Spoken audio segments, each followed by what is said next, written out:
pastāstīt tīri no tāda kompānijas, laikam tā būs tā kā lielāka kompānija, piemēram, kaut kāds 100 darba vietas. Un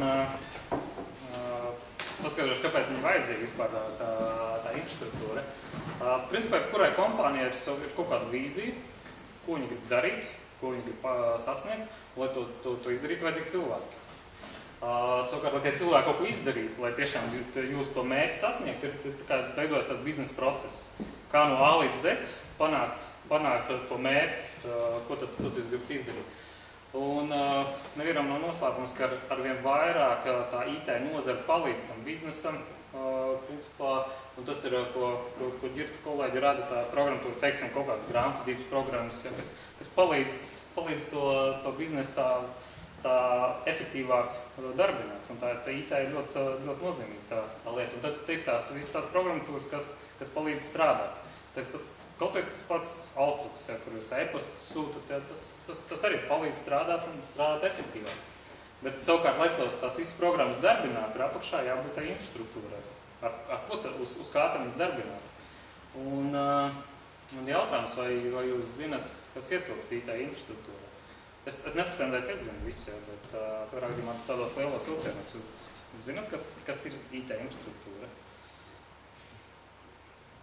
Ok, tas pastāstīšu. Varbūt būs, ja? Būs. Dzīvsti. Datortīkli. Jā, tas ir viens no punktiem, jā. Datortīkli. Kas ir datortīkls? Tas vats?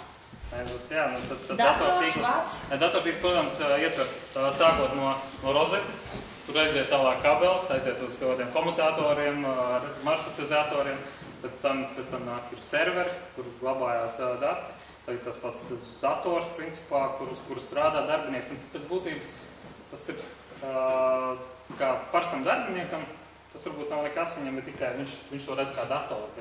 Tur, kur jūs glabājat kaut kādus datus uz serveru, viņam tur ir mapīti, kur tur var ielikt, bet patiesībā tas viss apakšā ir jānodrošina, lai tas darbotos. Un, teiksim, tā pati programmatūra, viņas ir grāmatvedības programmatūra, viņai kaut kur ir jābūt uzliktēt. Tas ir servers, uz serveru strādāja. Un tāpēc tas nav tā gluži vien, kad ir kaut kāds tehnicis viens. Kāpēc par to stāstu? Tāpēc, ka ir kādam tas viss ir jānodrošina, kādam ir jāuztur, kādam tas ir jārada vispār tā infrastruktūra. Un tas ir tas lauciņš, ja, kur tie, kas grib pa dzelžiem darboties, un ne tikai, tur nav tikai dzelži, patiesībā arī tur ir softa daļa, par to es nedaudz vēlāk, bet tā doma ir tāda, ka ja man ir kompānija, ja man vajag, lai man tās, tā jautājums vai?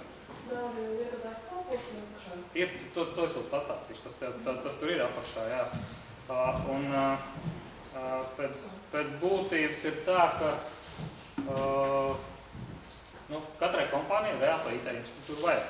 Vienalga, cik liela maza, pat viņu vajag. Un ir divi veidi, patiesībā, kā to nodrošināt. Viens veids ir, ka jūs ņemat kādu ārpakalpojumu, ka nāk kāda kompānija, kas jums to nodrošina. Otrs, ka jums ir savi iekšēji resursi, kas to dara. Un tās pozīcijas, tās funkcijas, to cilvēku, kas tur strādā, viņas ir principā līdzvērtīgas gan tiem, gan tām kompānijām, kas nodrošina to kā ārpakalpojumu jūsu biznesam, to IT infrastruktūru. Ir arī tās funkcijas tiem, kas jūsu organizācijā paši to dara. Viņam principā ir tā zināšanām jābūt līdzvērtīgām. Tikai ir tāda viena lieta, jebkurā biznesā saka tā, to, ko citi dara labāk par jums, tad labāk viņus paņemt, lai viņi jums izdara. Tāpēc, tas ir efektīvāk. Un tad, principā, kāda tie amati, tās funkcijas reāli, kas ir vajadzīgs tajā IT infrastruktūrā. Protams, IT vadītājs, kas to visu pārskata. Mazākās kompānijās IT vadītājs bez vēl būs, ja jūs, teiksim, paši iekšējos resursus izmantojat. Tad ir IT projektu vadītājs, manuprāt, mazās kompānijās IT projektu vadītājs būs pats IT vadītājs, mazākās, ja viņš ir vispār tāds, ja. Bet, ārpakalpojumu kompānijas noteikti būs projektu vadītājs? Projektu vadītājiem būs vai nu kaut kāda specializācija viņu tā kā projekti, jeb arī klienti, kā sadot klientu Pēc būtības, es domāju, ka šajā te jomā, kur IT infrastruktūra, tur es domāju, ka tas projektu vadītājs ir, ja runā par pašu infrastruktūru, es nedomāju, ka ir nenormāls, viņš ir samērā universāls. Jo viņam projektu vadītājs pēc būtības ir tāds vispārīgais, es nezinu, angliski ir generalists. Un viņam varbūt nav jāsaprot līdz pēdējā niansē tas viss. Viņš vienkārši saliek to kopā, to procesu no A līdz Z, kā viņam ir resursi, kā viņš to norealizē.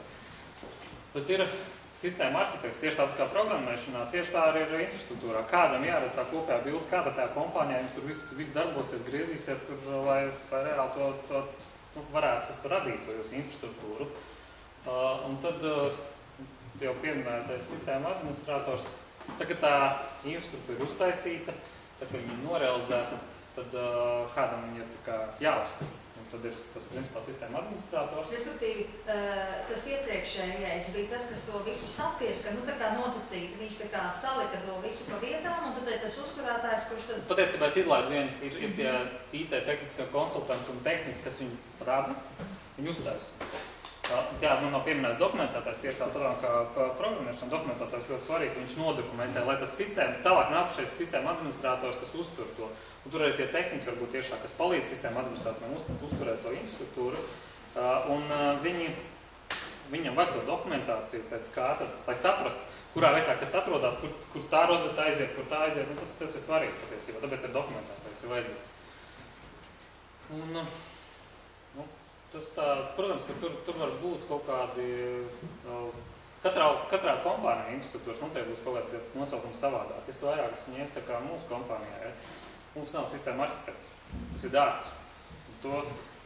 Uz to es tā kā rosinātu, ja jums ir interese kaut ko radīt, tad ja tieši par dzelžiem, tad sistēma arhitekts tā ir, ja es nemaldos, tā certifikācija kaut kāda, tiksim, Microsoftiskā certifikācija maksā 50,000. Tas pietiekami daudz, bet tur ir tā loģiskā ķēdīte, kādā veidā līdz to nonāk vispār. Jo tas nav tā, ka jūs uzreiz varat mācīties par sistēmu arhitektu. Un es sāku gadu, kad man strādāt, es tā kā mēģināju tās karjeras kāpus uztaisīt cilvēkiem, kā tur viņam attīstīties. Un tad, principā, mums sākuma bija IT tehnikas. IT tehniķi mums iedod vairākus tos līmeņus, pēc tam ir IT tehniskais konsultants, kas ir paralēli sistēma administrators patiesībā arī ir tāda paša līmeņa. Tad viņi runā ar klientu jau, tie IT tehniskais konsultants un sistēma administrators. Jā, tehniskais konsultants runā ar klientu, sistēma administrators parasti nē, sistēma administratori nav īpaši runīgi parasti. Un tad ir nākošais, manā uzturē, tas varbūt nav nekur baigi atrakstīts, varbūt ir kaut kur atrakstīts, es to nezinu, bet katrā gadījumā nākošais ir tehniskais konsultants, pēc tam par IT projektu vadītājs, bet es to domāju ar tīri tehnisko projektu vadītāju, jo tur varbūt ne visi piekritīs tam, tas ir tā kā mēs mēģinām attīstīt to, jo Dirkam tur bija sistēma analītika, ļoti iespējams, ka pareizais nosaukums ir tāds. Un ja sāk studijās mācīt, strādāt, tad tas būs tas IT tehniķis. Principā, jā. Tās ir tas pirmais amats, no kura tad aiziet tālāk. Un tad var skatīties, kāda ir tā mana persona. Arī varbūt dokumentētājs, principā, no paša sākuma, tas nav tik būtiski. IT projektu vadītājs, es kā saku, viņš kā generalists, bet patiesībā infrastruktūrā tur ir arī, laikam viņi nevar saukt projektu vadītāju, tas ir vairāk tas kaut kāds sistēma analītikas vai kas tam līdzīgs, kas var aiziet pie klienta, izrunāt, nodefinēt viņa vēlmes un principā to specifikāciju.